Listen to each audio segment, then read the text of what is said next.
Friends welcome back to our channel wealthy ലൈഫിൻ്റെ ഇന്നത്തെ വീഡിയോയിൽ നമ്മൾ ക്യാംസ് അഥവാ computer age management service limited എന്ന സ്റ്റോക്കിനെ കുറിച്ചാണ് ഡിസ്കസ് ചെയ്യുന്നത്. ഈ സ്റ്റോക്കിൽ ഇന്നലത്തെ ട്രേഡിംഗ് സെഷനിൽ വളരെ വലിയ ഇടിവ് നമ്മൾക്ക് കാണാൻ സാധിച്ചു. അതിൻ്റെ തുടർച്ച എന്നോണം ഇന്നത്തെ ട്രേഡിംഗ് സെഷനിലും ഈ സ്റ്റോക്കിൽ നല്ലൊരു ഇടിവ് തന്നെയാണ് കാണാൻ സാധിച്ചത്. കൃത്യമായി നമ്മൾ സംസാരിക്കുകയാണെങ്കിൽ ഈ സ്റ്റോക്കിൽ ഒരു മാസത്തിനിടയിൽ ഏകദേശം 25% ഇടിവാണ് സംഭവിച്ചത്. ക്യാംസ് എന്ന സ്റ്റോക്കിൽ ഉണ്ടായിരിക്കുന്ന വളരെ വലിയ അതായത് ഹെവി വോളിയം ക്യാൻഡിൽസ് തന്നെ ഇൻഡിക്കേറ്റ് ചെയ്യുന്നത് ഈ കമ്പനിയിൽ നിന്നും ഒരു ബിഗ് ഇൻസ്റ്റിറ്റ്യൂഷണൽ ഇൻവെസ്റ്റേഴ്സിൻ്റെ എക്സിറ്റ് ഉണ്ടായിരിക്കുന്നു എന്നുള്ളതാണ്.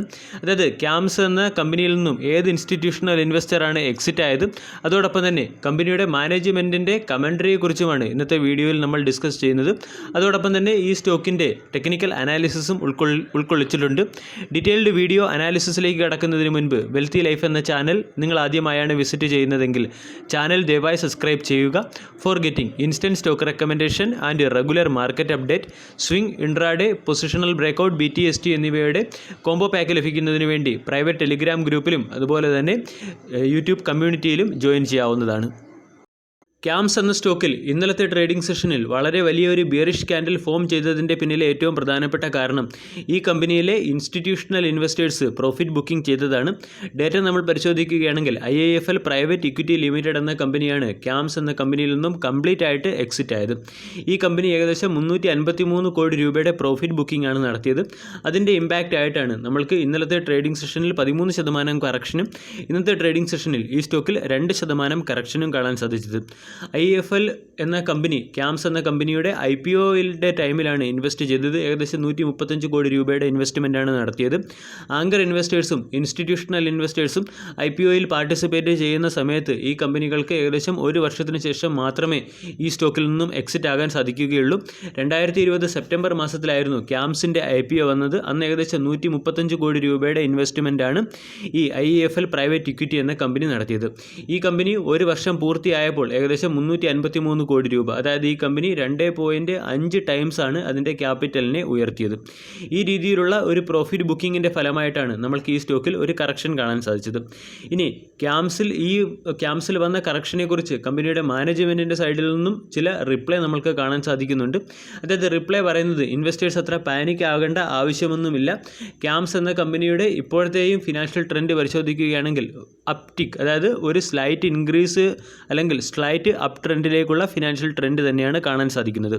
ക്യാംസ് എന്ന കമ്പനിയുടെ ബിസിനസ് മോഡൽ പരിശോധിക്കുകയാണെങ്കിൽ ഇത് വളരെ വലിയ മ്യൂച്വൽ ഫണ്ട് ഹൗസുകൾക്ക്, പ്രത്യേകിച്ചും അസറ്റ് മാനേജ്മെൻറ്റ് കമ്പനികൾക്ക് വേണ്ടിയുള്ള രജിസ്ട്രാറായിട്ട് വർക്ക് ചെയ്യുന്ന കമ്പനിയാണ്.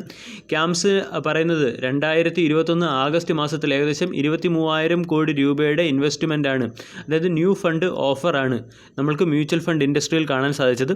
ക്യാംസ് എന്ന കമ്പനിയുടെ 90% റവന്യൂവും ജനറേറ്റ് ചെയ്യുന്നത് മ്യൂച്വൽ ഫണ്ട് ഇൻഡസ്ട്രിയിൽ നിന്നുമാണ്. ഇനി കഴിഞ്ഞ 2 വർഷം COVID-19 പാൻഡമിക്കിൻ്റെ ഇൻഫ്ലുവൻസ് മൂലം ഈ കമ്പനിയിലുള്ള റവന്യൂ ഗ്രോത്തിൽ വളരെ വലിയ മാറ്റം നമുക്ക് കാണാൻ സാധിച്ചില്ല.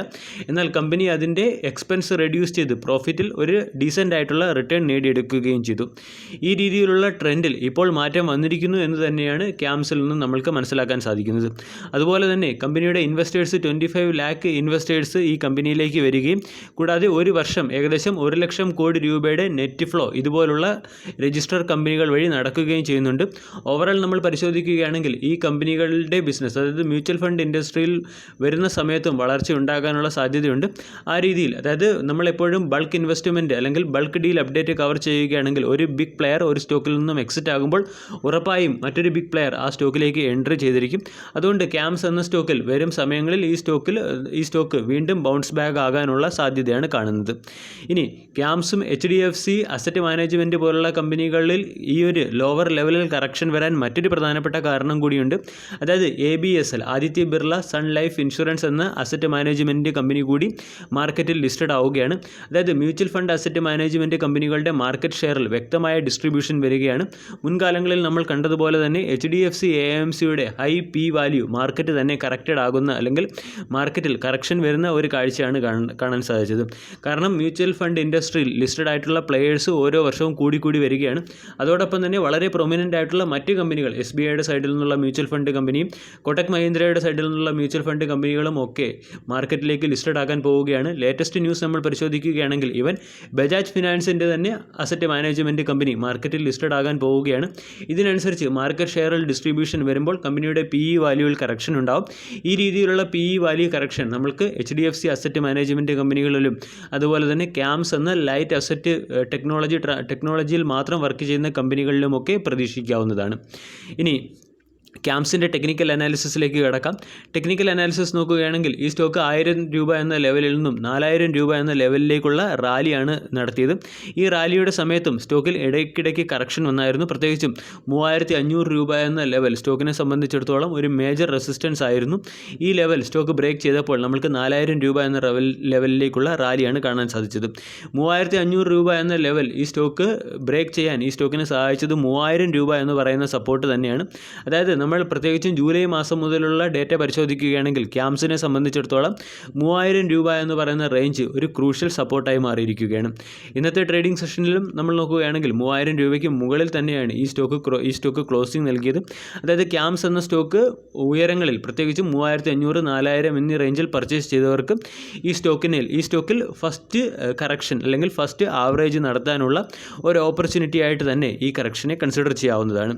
ഇനി സ്റ്റോക്കിൽ ഫർദർ കറക്ഷൻ വരുമോ എന്ന് ചോദിച്ചാൽ നമ്മൾ അഫിൾ എന്ന സ്റ്റോക്കിൻ്റെയും ഇന്ത്യ മാർട്ട് എന്ന സ്റ്റോക്കിൻ്റെയും അതുപോലെ തന്നെ ഇൻഫോ എഡ്ജ് എന്ന സ്റ്റോക്കിൻ്റെയും ഒക്കെ കറക്ഷനെ കുറിച്ച് അനാലിസിസ് ചെയ്തപ്പോൾ ഇവിടെ ഫിബൊനാച്ചി സീരീസിനെ റെസ്പെക്റ്റ് ചെയ്യുന്ന രീതിയിലുള്ള ഒരു കറക്ഷൻ തന്നെയായിരുന്നു നമുക്ക് കാണാൻ സാധിച്ചത്.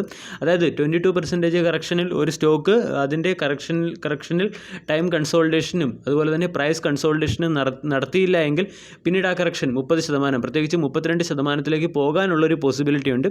ഈവൻ ആപ്പിൾ എന്ന സ്റ്റോക്ക് നമ്മൾ പരിശോധിക്കുകയാണെങ്കിലും ഇന്ത്യ മാർട്ട് എന്ന സ്റ്റോക്ക് നമ്മൾ പരിശോധിക്കുകയാണെങ്കിലും ഈ സ്റ്റോക്കുകളെല്ലാം 33 മുതൽ 36 വരെയുള്ള ശതമാനം കറക്ഷനിൽ വെച്ചാണ് ഈ കമ്പനികൾക്ക് പ്രൈസ് സപ്പോർട്ടും അതുപോലെ തന്നെ ടൈം കൺസോൾട്ടേഷൻ ലഭിച്ചത്. ആ രീതിയിലുള്ള ഒരു കൺസോൾട്ടേഷൻ നമ്മൾക്ക് വരും സമയങ്ങളിൽ ക്യാംസ് എന്ന കമ്പനിക്ക് എവിടെ ആ രീതിയിലുള്ള ഒരു കൺസോൾട്ടേഷൻ അല്ലെങ്കിൽ സപ്പോർട്ട് എവിടെ ലഭിക്കുന്നു എന്നുള്ള കാര്യം നമ്മൾ മോണിറ്റർ ചെയ്തുകൊണ്ടേയിരിക്കണം. അതായത് ഫസ്റ്റ് ഇൻവെസ്റ്റ്മെൻറ്റ് നമ്മൾക്ക് 3000 എന്ന് പറയുന്ന സപ്പോർട്ടിൽ ചെയ്യാവുന്നതാണ്. ഫർദർ ഇൻവെസ്റ്റ്മെൻറ്റ് ഫിബൊനാച്ചി റിട്രേസ്മെൻറ്റ് അനുസരിച്ചോ അല്ലെങ്കിൽ ഈ കമ്പനിക്ക് പ്രൈസ് കൺസോൾട്ടേഷനോ അതല്ലെങ്കിൽ കമ്പനിക്ക് ടൈം കൺസോൾട്ടേഷനോ ലഭിക്കുമ്പോൾ മാത്രമേ ചെയ്യാൻ പാടുള്ളൂ. വീഡിയോ എല്ലാവർക്കും ഇഷ്ടമായി എന്ന് വിശ്വസിക്കുന്നു. താങ്ക്